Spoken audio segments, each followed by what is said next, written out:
क्या आपने कभी सोचा है कि बैकुंठ के स्वामी, सृष्टि के पालक भगवान विष्णु अपने ही धर्म को छोड़कर एक असुर राजा के द्वारपाल क्यों बने?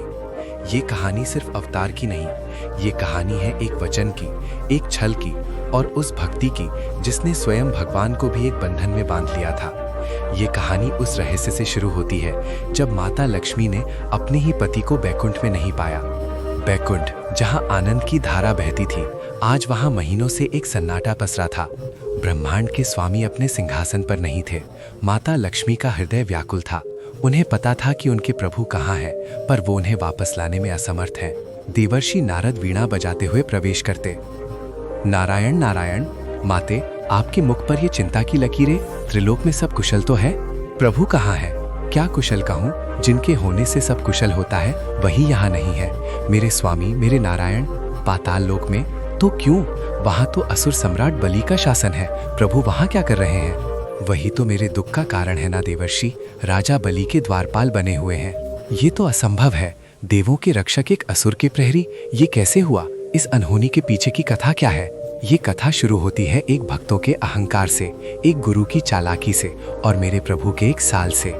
लेकिन क्या आप जानते हैं कि इस हाल में एक ऐसी वस्तु का प्रयोग हुआ था जो शुक्राचार्य की सबसे बड़ी गलती बन गई? वो वस्तु क्या थी? इसका जवाब हम वीडियो के अंत में आपसे पूछेंगे। कहानी को ध्यान से देखिएगा। ये कहानी उस समय की है जब धरती पर एक ऐसा राजा था जिसके दान के चर्चे देवलोक तक में थे। वो था प्रहलाद का पुत्र असुर सम्राट बलि। बलि अपने दादा की तरह ही विष्णु भक्त था, पर उसकी भक्ति में एक सूक्ष्म कार था।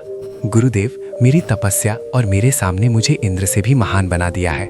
स्वर्ग पर मेरा अधिकार है। अब केवल एक अंतिम अश्वमेध यज्ञ शेष है। उसके पूर्ण होते ही मैं त्रिलोक का स्थायी स्वामी बन जाऊंगा। बलि, तुम्हारी शक्तियां सीमित है, इसमें कोई संदेह नहीं है, पर याद रखना, देवता छल करने में माहिर है और तुम्हारे दादा को स्वयं नारायण का वरदान प्राप्त था कि वो तुम्हारे वंश का विनाश नहीं करेंगे, लेकिन वो छल से तुम्हें रोक सकते हैं। मुझे किसी अनिष्ट की आशंका हो रही है। आप व्यर्थ चिंता करते हैं गुरुदेव। अगर स्वयं नारायण भी मेरे सामने याचक बनकर आ जाए तो मैं उन्हें भी खाली हाथ नहीं लौटाऊंगा। मेरा वचन ही मेरा धर्म है। यज्ञ की तैयारी शुरू कीजिए।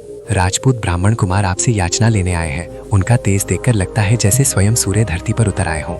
यज्ञ के समय आया याचक, ये तो मेरा सौभाग्य है। उसे सम्मान के साथ अंदर लाओ। और दूसरे ने पीतल से बना एक छोटा चमकता हुआ कमंडल। आपका स्वागत है। मैं प्रहलाद का पुत्र वीर बलि आपका अभिनंदन करता हूँ। बखिए, आपको क्या चाहिए? सोना, चांदी, गांव, हाथी, घोड़े, आज आप जो मांगोगे वो आपको मिलेगा।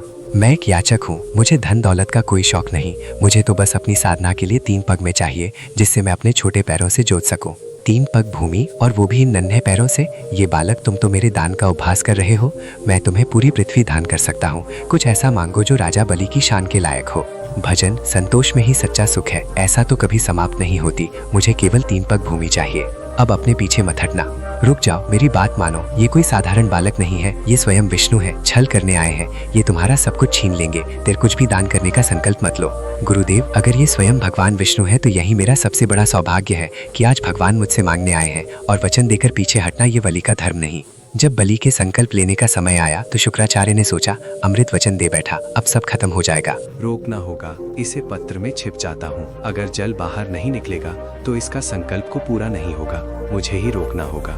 इससे अच्छा चल बहना, शक्ल क्यों नहीं निकल रहे थे? तभी बामन मुस्कुराए और उन्होंने सूखी नुकीली कुछ घास का एक तिनका उठाया और मुस्कुराते हुए उसे पात्र की नली में डाल दिया।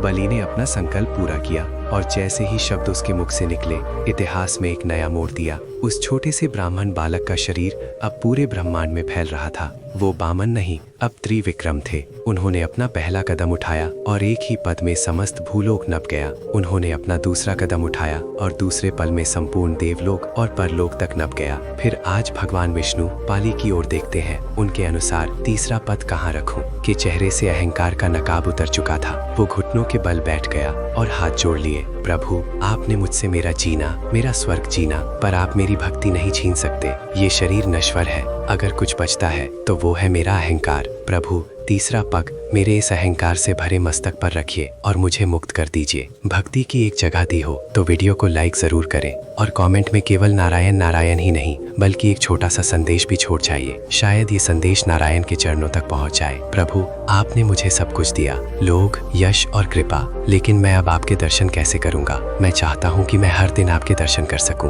कृपया मुझे इसे एक आशीर्वाद से वंचित ना करें। ये भाई, तुम्हारी ये पति भी स्वीकार है। मैं बात कर लूंगा तुम्हारे द्वारपाल के रूप में, जिससे तुम रोज मेरे दर्शन कर सको। इस तरह एक भक्त के वचन में स्वयं भगवान को भी बांट लिया। तो तू क्या मेरे स्वामी को वापस लाने का कोई मार्ग ही नहीं है देवर्षि? क्या वो हमेशा के लिए एक प्रहरी बने रहेंगे? मार्ग है माते, हर बंधन को काटने का एक सूत्र होता है, पर इसके लिए आपको उस राजा के पास जाना होगा जिसने आपके पति को बंदी बनाया है, पर एक देवी के रूप में नहीं बल्कि एक बहन के रूप में। माँ लक्ष्मी की आंखों में एक नई आशा की किरण चमक उठती है। माता लक्ष्मी ने एक साधारण स्त्री का वेश धारण किया और निकल पड़ी अपने स्वामी को वापस लाने। देवी, आप कौन है और इस तरह बिलख क्यों कर रही हैं? पर मेरा कोई भाई नहीं है जिसकी कलाई पर मैं ये राखी बांध सकूं। आज से मुझे अपना भाई समझो। लाओ, मेरी कलाई पर रक्षा सूत्र बांधो। माता लक्ष्मी ने धागों से बनी एक सुंदर राखी राजा बलि की कलाई पर बांधा। चाहिए, मैं तुम्हारी हर परेशानी दूर करूंगा। ये कैसी लीला है प्रभु, जिनके मैं पाताल के द्वार पर प्रतिदिन दर्शन करता हूँ, जिन्हें भक्तों की तरह निहारता हूँ। आज उन्हीं के लिए एक बहन बनकर आप मेरे समक्ष खड़ी हैं। मेरा धर्म